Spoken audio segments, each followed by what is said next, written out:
সর্বসুলক্ষণা রমণীর সঙ্গে তার বিবাহ হলো। কুহেলি দেখতে দেখতে 2 বছর পরে তাদের একটি সন্তান হলো, যার নাম রাখলেন রামদাস। এইভাবে দিন যায়। একদিন রুইদাস বসে বসে আপন মনে জুতো সেলাই করছেন, ভগবানের নাম করছেন। একটা কথা বাবা, যারা ভগবানকে ভালোবাসেন ভগবান তাদেরকে দুঃখ দেয়, কষ্ট দেয়, ব্যথা দেয়। কেন না, ওই যে করে আমার আশ, ভগবান বলছেন কি গো আমি করি তার সর্বনাশ। দুঃখ কষ্ট ব্যথার আগুনে পুড়িয়ে পুড়িয়ে ভক্তকে খাঁটি সোনা অর্থাৎ কৃষ্ণ ভক্তে পরিণত করে ভগবান। রাধে রাধে। তো বসে বসে জুতো সেলাই করছেন ভগবান ভক্তকে পরীক্ষা করার জন্য। এক সদাগর বণিকের বেশ ধারণ করে হাঁপাতে হাঁপাতে এসে বলছে, ও ভাই আমি বড় ক্লান্ত পরিশ্রান্ত, পুরাশায় স্বাগত আমার না, আমাকে একটু জল দাও না ভাই। রুইদাস বলছে, যে কে গো তুমি?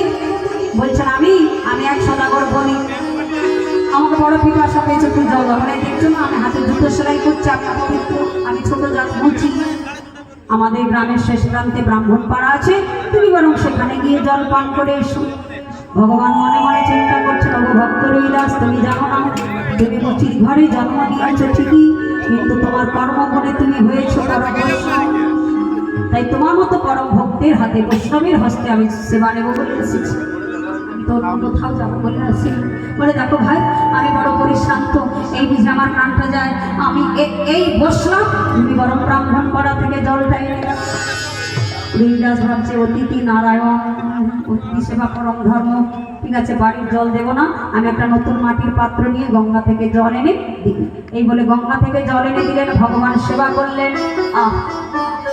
বলছে দেখো ভাই তোমার ধর্ম তুমি পালন করেছো, আমাকে জল দান করেছো, এবার আমারও তো কিছু ধর্ম থাকে, কিছু না দিলে তো কিছু পাওয়া যায় না। সঙ্গে সঙ্গে কোটি দেশ থেকে একটি পাথর বের করলেন, যে পাথরটির নাম হলো পরশমণি। পরশমণি ওই হরিনাম ও পরশমণি, যার একবার এই হরিনামের ছোঁয়া লেগেছে, যেমন পরশমণির পরশ গুণে কি হয় গো, লোহার সোনা হয়ে যায়, সে ভক্ত কৃষ্ণ ভক্ত হয়, সংসার ত্যাগ করে।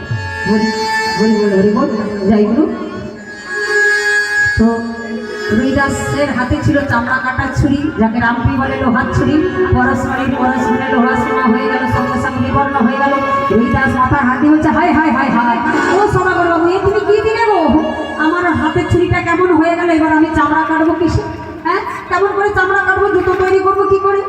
ভগবান হাসছেন আর বলছেন, এই তো দেখো বাবু যেটা দিলাম এটা হচ্ছে পরশমণি, পরশমণির পরশ গুণে তোমার ওই হাতের লোহার ছুরিটা সোনা হয়ে গেছে। শুধু এইটা নয়, তোমার বাড়িতে যা কিছু লোহার বস্তু একবার শুধু ছুঁয়ে দাও, দেখবে সব সোনা হয়ে যাবে।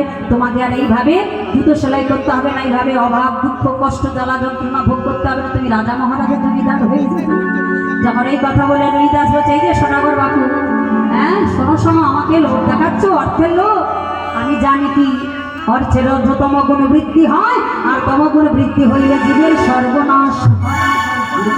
আমি রাজা মহারাজা হতে চাই না, আমি ভগবানকে এটাই প্রার্থনা করি সারা জীবন যেন দুঃখ জ্বালা যন্ত্রণা কষ্ট পেতে পারি, আর দুঃখ না পেলে কষ্ট না পেলে দুঃখ হারিতে তো কেউ মোরা ডাকি। আমরা সুখের সময় আনন্দের সময় কেউ ভগবানকে ডাকি না, যখন দুঃখ পাই কষ্ট পাই তখনই ভগবানকে ডাকি। ভগবান বলে দেখো বাবু যে বস্তু আমি দিই আর সেটা ফেরত নেই না, তোমার নিতে ইচ্ছে হচ্ছে নাকি, তার তোমার বাড়ির চালের ভেতরে রেখে গেলাম, যদি কোনোদিন প্রয়োজন হয় তুমি এটা নিয়ে। আজকে সদাগর বণিকের রূপ ধরে এসেছিলেন ভগবান, চলে গেলেন। সেই অভাব দুঃখ দারিদ্র সব মাথায় সহ্য করছেন, ভগবানের নাম করছেন, জুতো সেলাই 2 জোড়ারও বেশি না।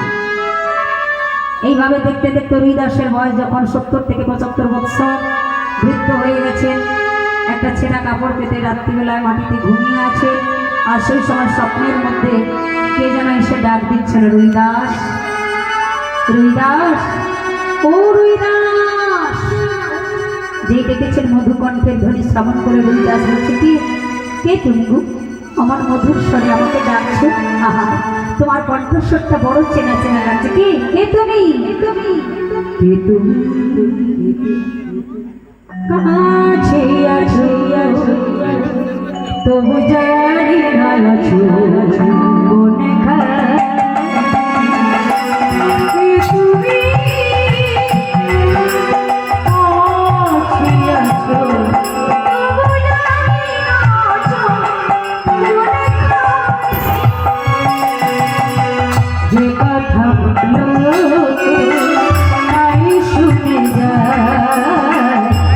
কথা বলো